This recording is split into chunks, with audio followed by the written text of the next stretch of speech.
Hey everyone, hope you're doing well. Welcome to the one and only episode of Sunday Leaguers podcast. I'm your host, Joe Winterlich. I'm joined by my friend Nick. What's up, everyone? I'm Nick. And my friend Griff. Hi guys. Two of the most important members of our Sunday Leaguers squad. And longest standing. Indeed, yes, for a long time. Some of the OGs. Yeah. Absolutely. Do you want to introduce yourself? Sort of a little bit of background, Yeah. what major you, Yeah. how long you've been following Yes. soccer? So I'm Nick Thomas. I'm a senior, about to graduate here in a couple of weeks. I'm a business major, finance and supply chain. I'm originally from Ohio and grew up playing soccer from the time I was, 3, 4, like basically as old as I was able to walk. Yeah. So yeah, I've been playing ever since, and love having a group of guys to play and hang out with, and celebrate the beautiful game. Absolutely, yeah. I mean, I also have played since before I can even remember, Yeah. so I'm Griff. Yeah, the story's the same here. I'm Griff. I'm also a business major, finance and fintech. Originally from Minnesota, and I've been playing since I can remember as well. Always been a center mid. Oh yeah, I'm a center back, so. Yeah, If you couldn't tell. yeah, I've played all over the shop. I'm from England, hint kind of the name, Sunday Leaguers. And yeah, likewise with both of these guys, been playing together for going on 3 years now. Yeah. So pretty much all of the time throughout my college career, if you want to call it that, and for most of these guys' time here as well. So today we'll be talking about sports and data analysis and data collection in sports. Just to get us started, when I say data analysis in soccer, particularly, Griff, what comes to your mind first? Ooh, I think of data analysis in terms of using data to make the best decisions regarding my fantasy team. Right, okay. So the fantasy lineup, which I think is a cool concept in itself. Do you want to sort of explain to the viewers how that works? It's similar if you're familiar with, NFL fantasy or NBA But much fantasy. better, much more skill goes into it. But in an unbiased opinion, yes, much So, better. So. Yeah, you pick a starting 11, a goalie, 3 or 4 defenders, 4 or 5 midfielders, and 2 or 3 attackers, and you get points for goals, assists, and clean sheets. Mhm.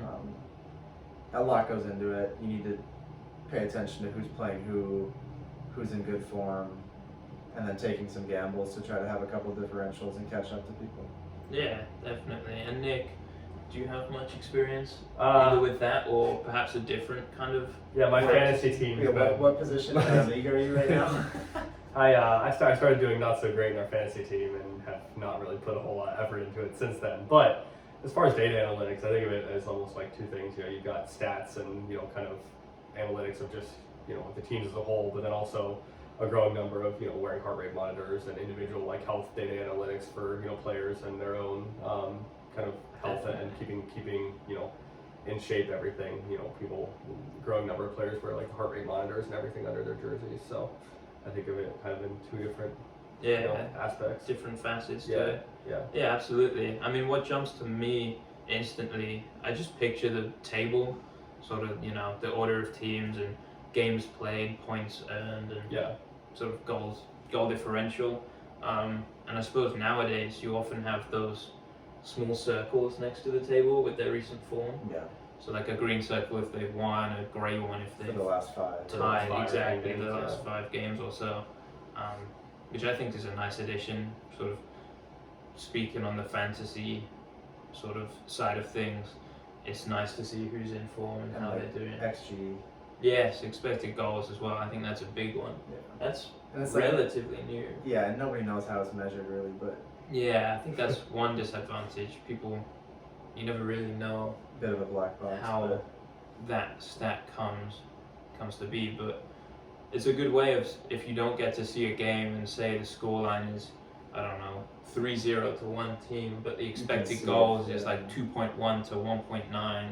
it's a lot closer than it seems Yeah, by the maybe the scoreline. scoreline doesn't reflect the game as accurately as it could. But no, I think the fantasy side of things and trying to track clean sheets and predict things. Especially with teams that, I mean, like, there's 10 games every weekend. I'm a pretty diehard fan. I'll watch maybe 3 of them. Like, I can't spend 20 hours watching games. So to have some stats to back it up and give me information about those players that I'm not going to really watch. I don't want to watch Bournemouth play anybody on a Saturday morning at 7:30. Mm-hmm. So to get a little bit of data into that and some insight there is useful. Yeah, helps to paint like a whole complete picture of everything. Yeah, absolutely. Yeah, and you kind of get a small insight into those teams that you really don't follow, right? Yeah, you might know a little bit, like a couple of players. Details. Yeah, definitely. All right, the first main topic for discussion is data visualization, and presenting data in sort of unique or new ways to try and, you know, broaden the audience or give it to different people. In Perrin's State of the Art of Sports Data Visualization article, he and the other authors make a great point that the data you want to visualize is going to depend on the audience it's intended for. If you have a casual viewer, perhaps they just want to look at a summary statistic like the expected goals we were talking about a moment ago.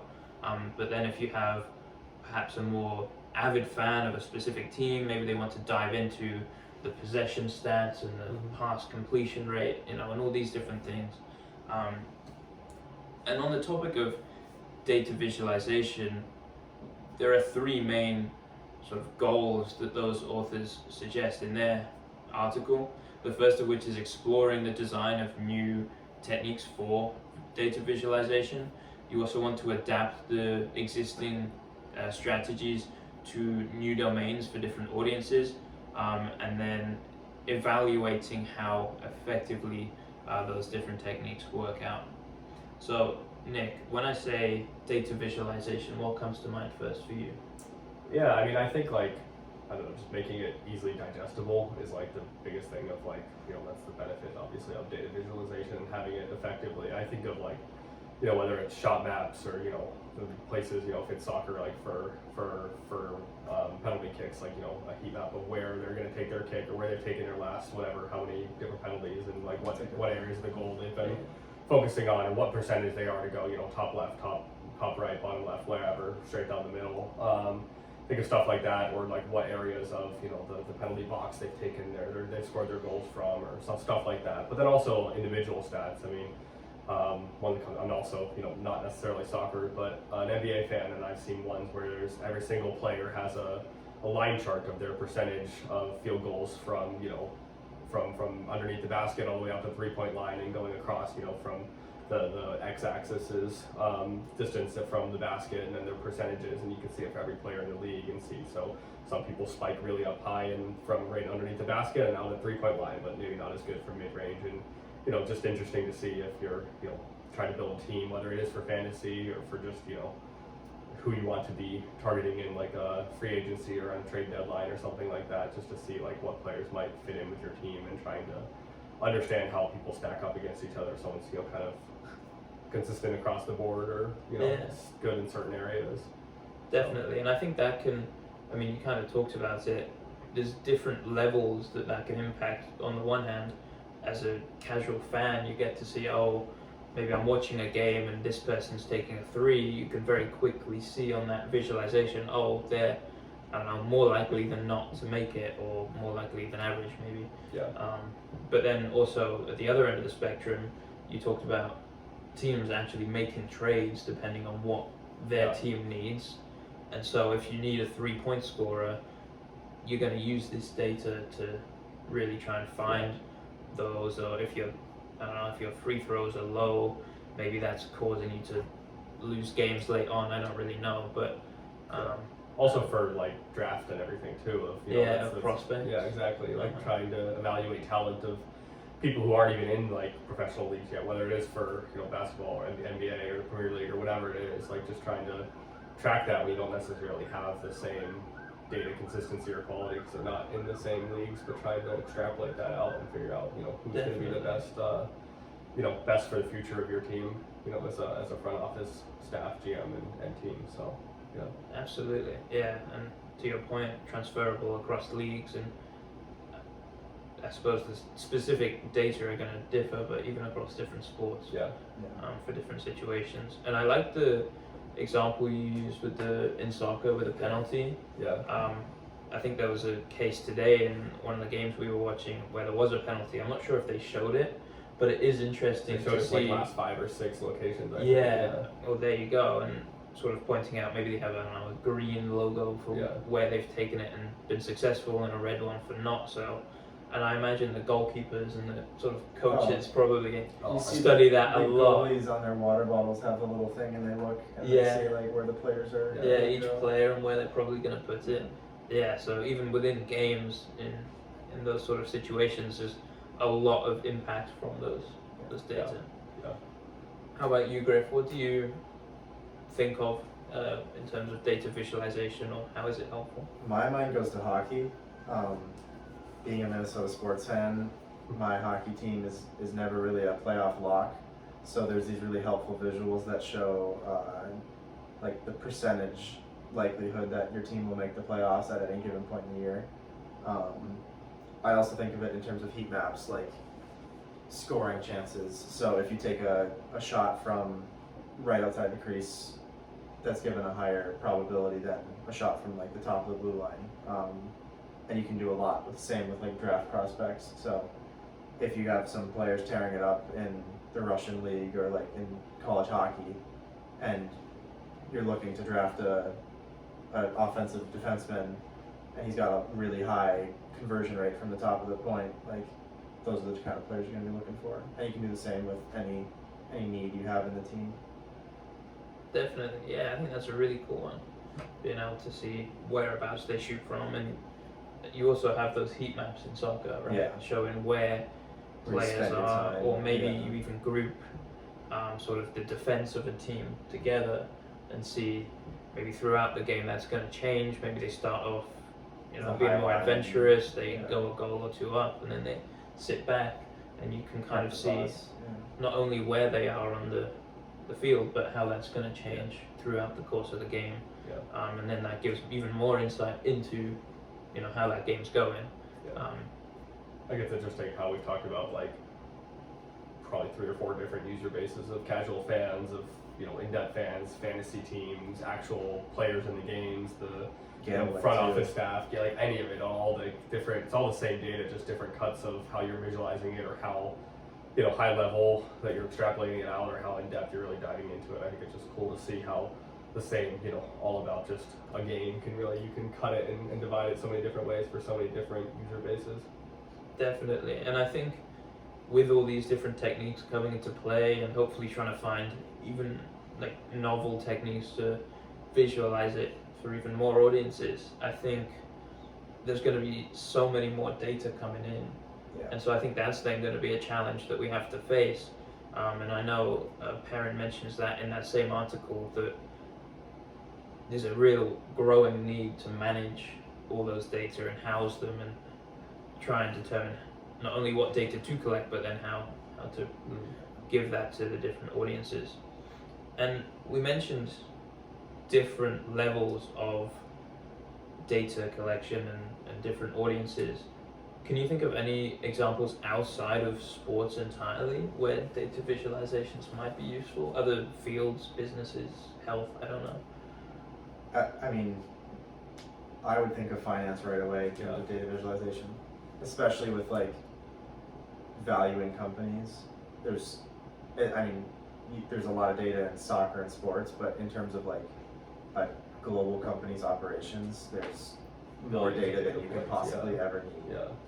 So knowing which data is important, how to store it, how long to keep it, how to dispose of it, and then how to use that in a productive way to try to take a million pieces of data and get to a single number, which is very hard to do, but you kind of have to do your best at it.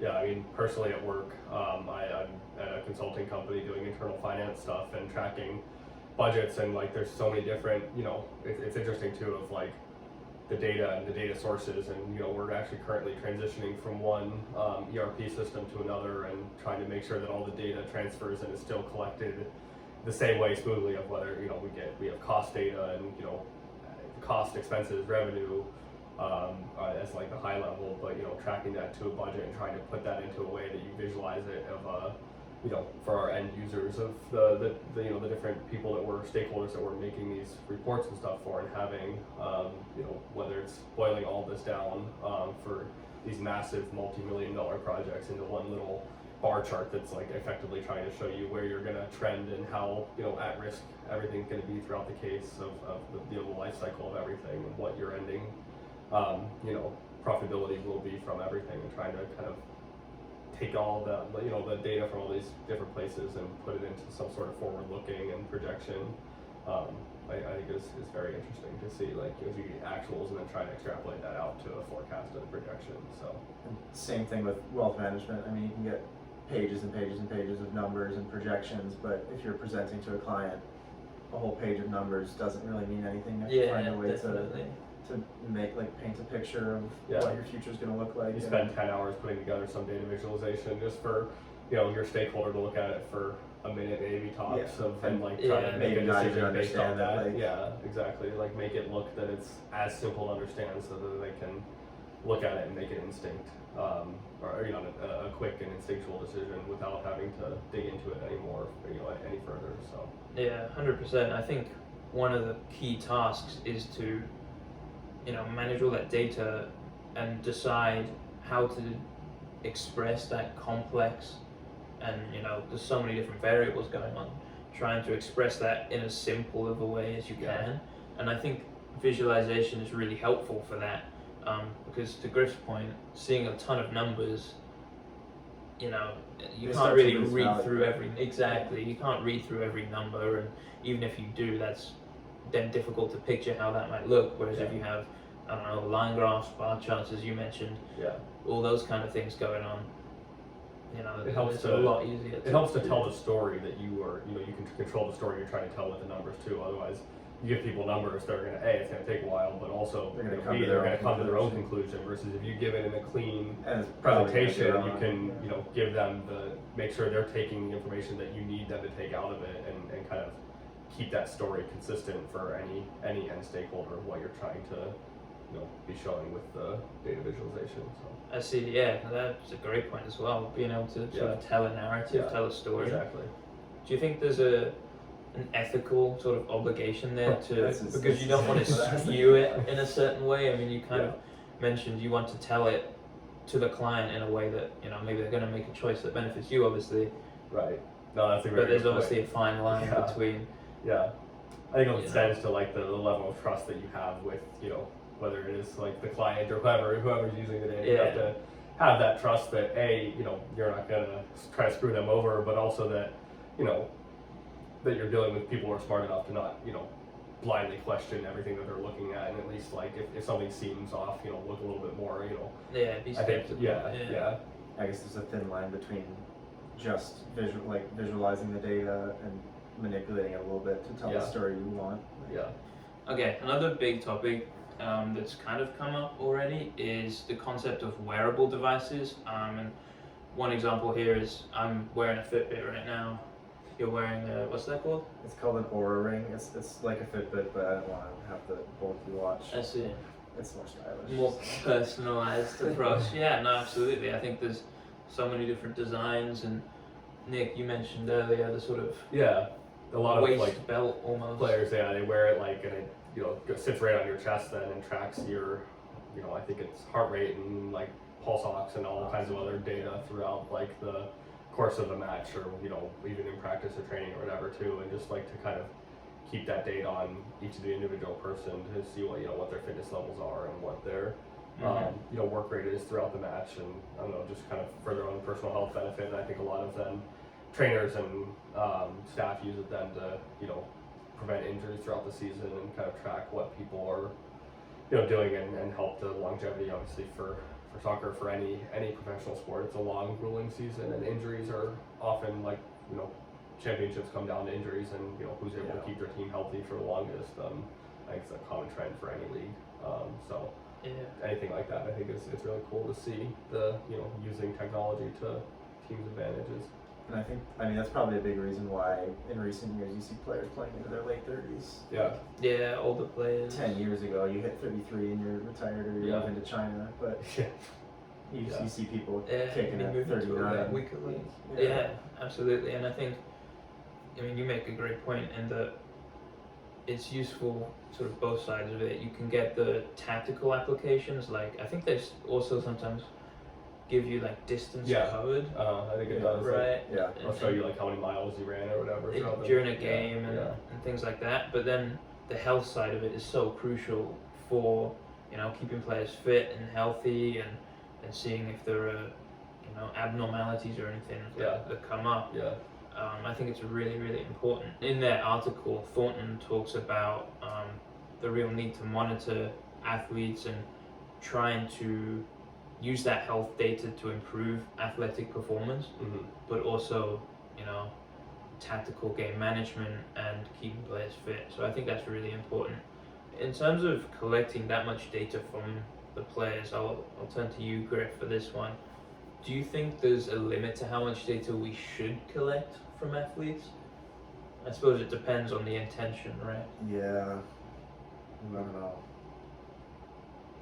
I mean, in theory, probably there is a limit, but if it's useful to, I don't know, like improve their health, I don't know. I'm all for using as much data as possible, but I can see how there's privacy concerns. Yeah, I mean, I think the collection is not the issue. It's what you do with it after you collect. I mean, that's an obvious statement, I guess, but collecting it itself is not, you know, a problem if you have safeguards to ensure that it's keeping in a closed system for just like the athlete and the team. But you know, obviously there's plenty examples and anywhere you look of data breaches and information getting out, like it's going to happen one way or another.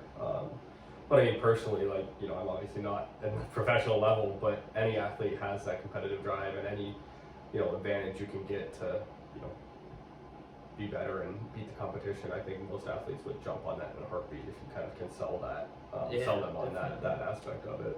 You know, I think if it's a simple device, whether it's for maybe a more casual person wanting to follow health data or different metrics, a ring or a watch is easy, and then for players having that sort of belt on their chest it's not really going to impact their game significantly because I think it's really thin, right? Yeah, you don't even probably notice you're wearing it. Yeah, certainly in practice or during games. And I suppose it's like any data really, in terms of there are going to be sensitive data points that you want to protect, but if they're for good intentions, for strategic purposes and also for health benefits, I don't think players are going to say, you know, no, I don't want you to measure things that are ultimately going to help me. Yeah. And really, what's the risk if that data does get out?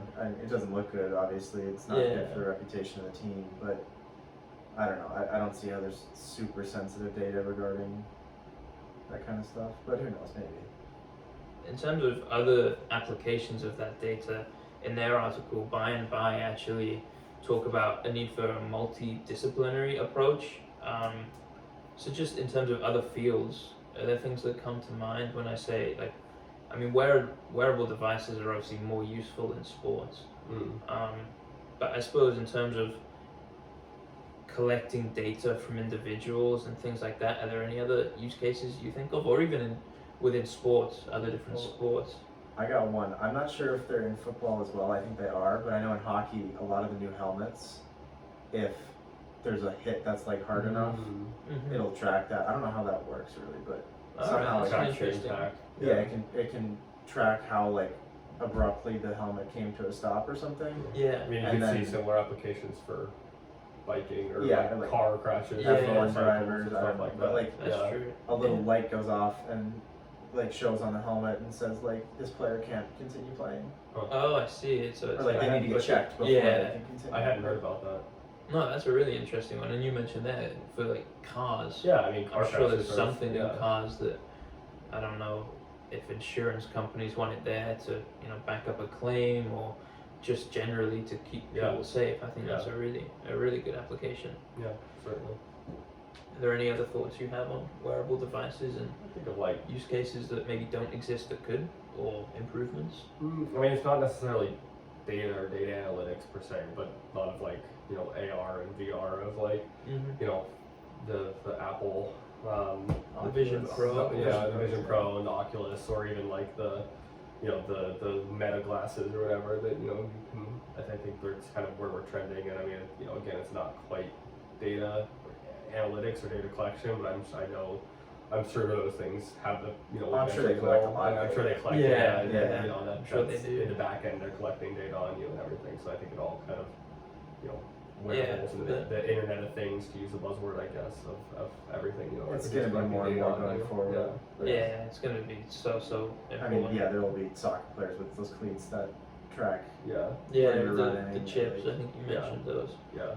The chips to track your distance, and I don't know what else it can track. Speed, I assume. Yeah. Yeah.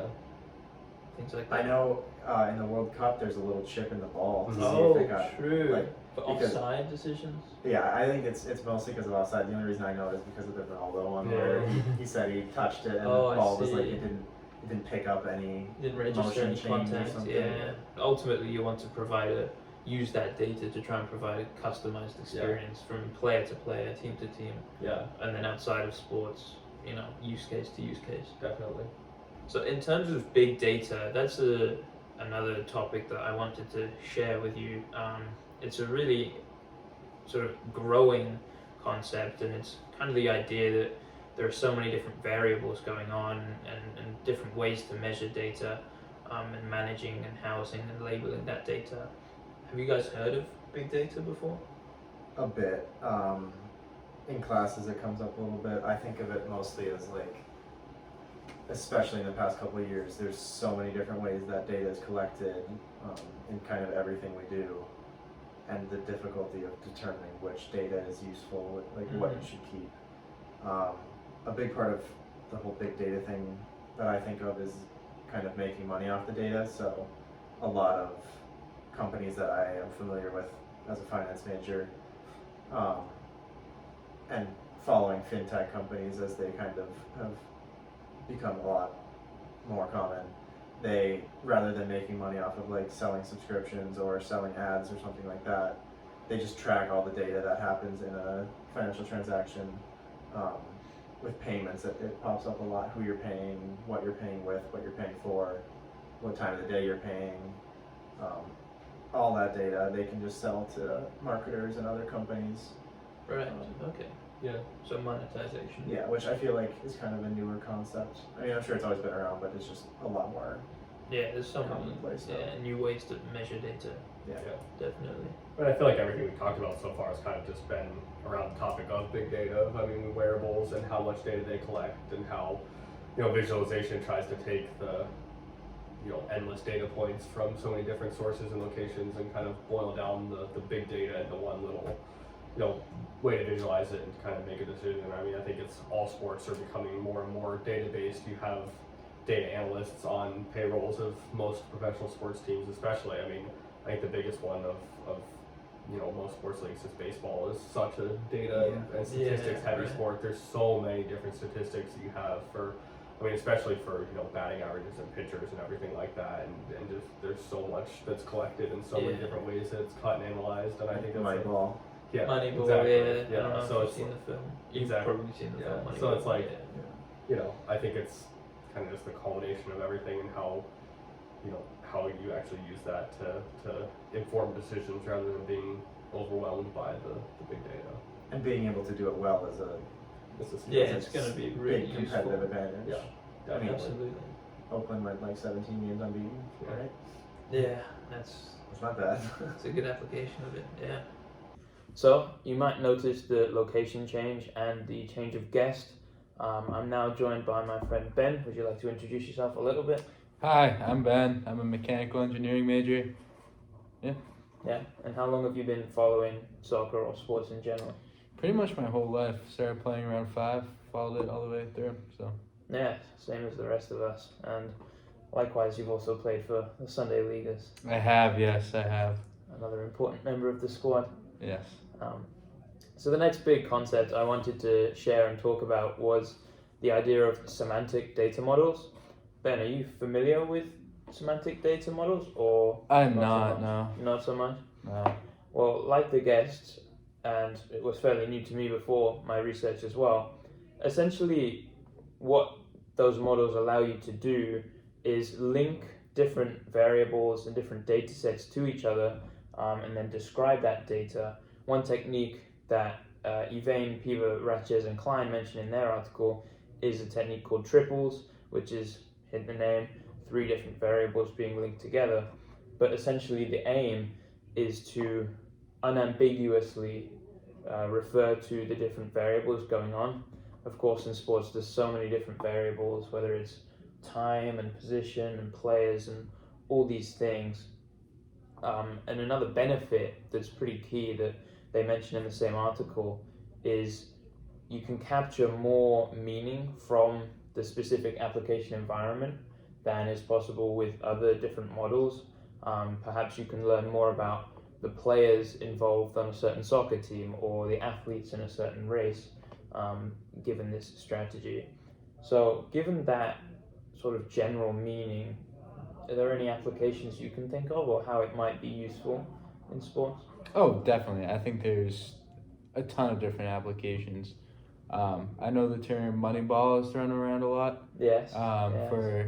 I think it's specifically used with the Oakland Athletics a while ago, where they kind of let go of a few of their more expensive star players, and they really look to statistics and a lot of averages like on base percentage, walk percentage, to kind of get some lesser known players to fill in for their big stars that they just lost, and for a lot less money. So I think, they really revolutionized the sport of baseball. Yes, absolutely. Yeah, and then from then on you can see it kind of in all sports. So yeah, it's definitely got a lot more pervasive, I would say. Definitely, and I think in that case, with Moneyball and the Oakland Athletics a while ago, I mean, you sort of mentioned it, there's on-base percentage and there's financial benefits, and you can sort of interconnect these different topics quite well. Of course, one important impact when doing all that is being able to refer to the different variables quite clearly. Yep. And so different users can understand that. And one key point that they made in that same article when I was researching is that the sort of interface experience for the front end users, whether it's analysts on teams or perhaps more commercial users as well, is that for the front end user, that design has to be really, really important, because there's no point in having such a sophisticated topic if you can't understand it as the user. Definitely. And a specific application that Evain and co described in their article was during the European Athletics Championships in 2018. Yeah. And so they had the European Broadcasting Union, or EBU, had a program called EBU Sport, and that allowed them to track just so many different data sets in different competitions. I know they talked a bit about the athletics and sort of the timings and all the different factors, and from that they learned that sometimes not all of the data is useful, but one of the big challenges is trying to manage such a broad range of data and decide which ones are important to present. Another important factor, of course, and this has been the case with the different topics we've discussed, is AI and how it's currently and will certainly continue revolutionizing data in sports and all other fields. Do you have any thoughts on the concept of AI and how it might interact with our data collection or data use? Yeah, I do. I definitely see the benefit of having AI. Adding to sports statistics. At some point, I also think it's somewhat detrimental to the game. Right. I feel like with the rise in, looking at statistics and kind of with the rise of Pep Guardiola in Manchester, kind of just very statistics based, playing everything safe. I feel like we're seeing less and less players that really, bring true beauty to the game. Right. So kind of what it means to be human. Less natural. Okay. Yeah. You don't really see that many Ronaldinhos, Ronaldos, kind of players that brought their own style speed, skills into the game Mhm. that were truly unique. I think it's kind of, in the modern game, I talked about Pep Guardiola before, but I feel like it's kind of been starting to be replaced by a lot of safe passes and passing backwards, possession, and you don't really see those darting runs anymore. I see. So there's almost a drawback from all this data collection because we're seeing a shift towards systems rather than individual, players or creators. Exactly. And so we're sort of restricting rather their ability to create and sort of their free will on the field. If that makes sense. Exactly. I see. That's something I hadn't really thought about, to be honest. Well, now you have. Yeah, I mean, do you think there's a problem with how much data we are generating? I know a couple of the articles I saw said that previously we've struggled with not enough data, whereas now there's so much data we collect. Yeah. How do you think we'll deal with that issue? Do you think semantic models will be helpful, or how do you generally think we're going to manage such vast amounts of data? That's a great question. I don't really think there's even an answer to that. Mm-hmm. I think a lot of it is, statistical minds are always going to be looking for more statistics, a way to explain things. So I think there's never really going to be an end for statistical, means to justify a system, as you brought up. Uh-huh. But I do think at some point, for some of these, kind of reaching statistics that might not be directly applicable to a lot of scenarios, I think people sometimes do reach a little bit. Okay.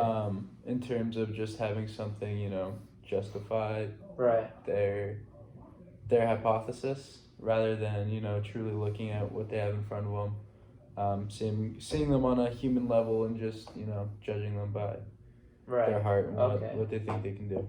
Absolutely. So going too far with the numbers, because I think we have to realize that, numbers are going to help us, but there is a point at which, as you mentioned, we're going too far. We're trying to describe something that can't be described in numbers. Definitely. And describe it in numbers. I mean, like, you also look at Tom Brady, one of the greatest of all time football players. He had a terrible combine. All of his numbers were really bad. But, just because of his mind and, what he did at Michigan, he was the smartest player ever. Mm-hmm. So, you take someone that has over a 5-second 40-yard dash, which is terrible among quarterbacks, but he turned out to be, the greatest player to ever play the game. So I think there's definitely a point to which numbers can help, but I don't think it's everything. Absolutely. I think that's a really, really good example. I think, there's no way to measure character, right? No. Determination, how much a player wants to improve.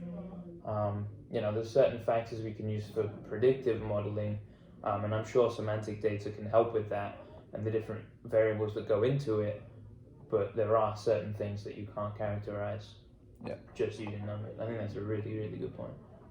So the next big topic I want to discuss with you, Ben, is the concept of big data, sports big data specifically here.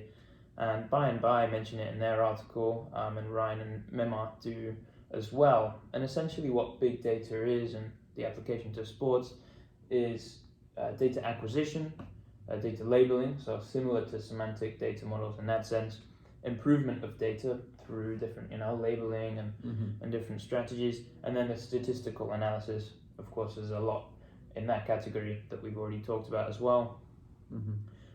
Primary applications of big data as a whole, one of the biggest ones I noticed was the evaluation of previous performances, and using that to then predict future performances as well. And in doing so, scientists and analysts have really shifted from simple statistical methods to data-driven strategies and model-based techniques. Again, the idea of semantic data models come to mind for me.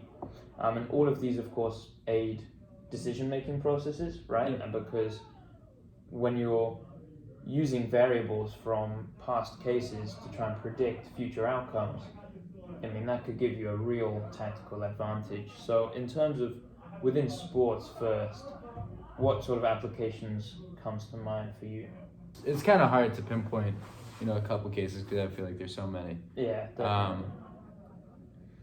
Even I feel like young players especially kind of have a lot of emphasis put on their more recent performances just as an indicator of where they could go.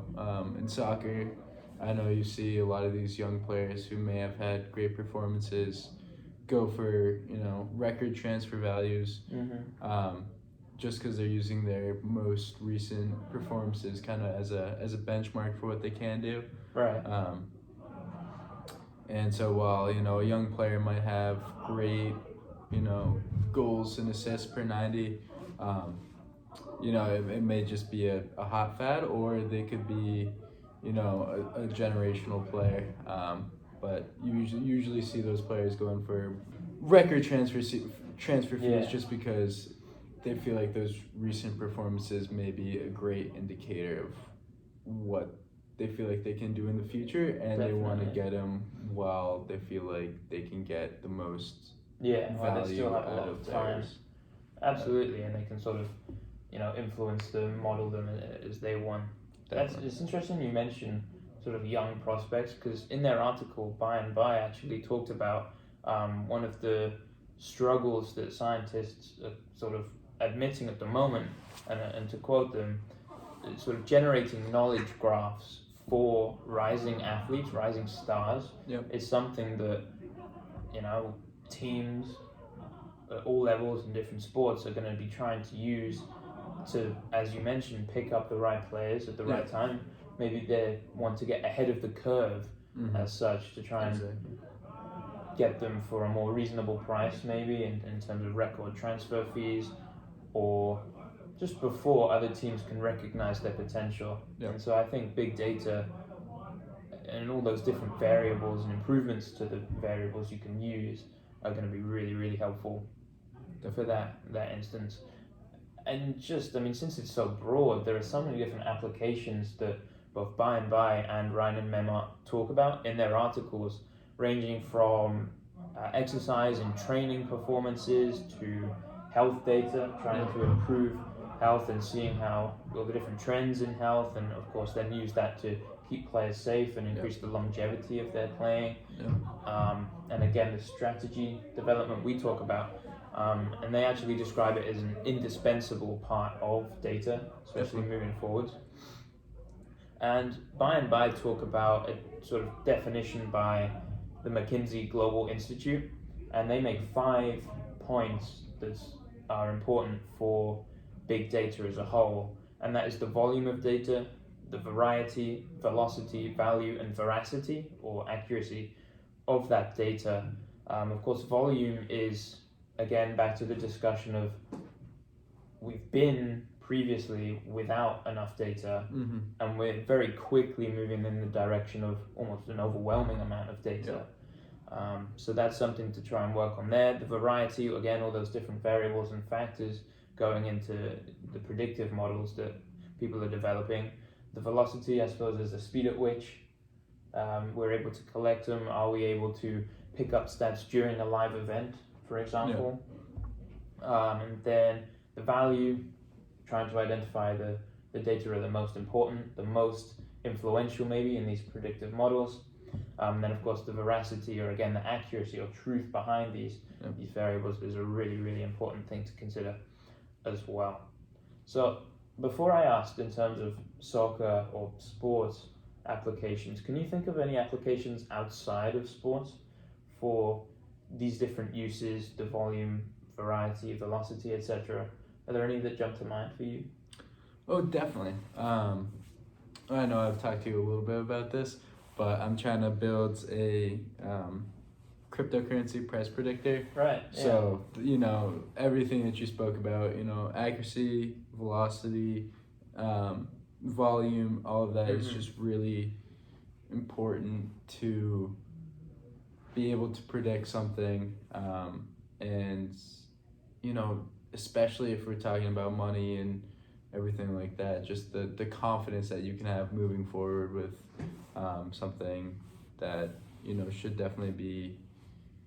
It's never a sure thing. It's never a sure thing, but you can have some confidence in moving forward. Yeah, I think you hit the nail on the head there with that example.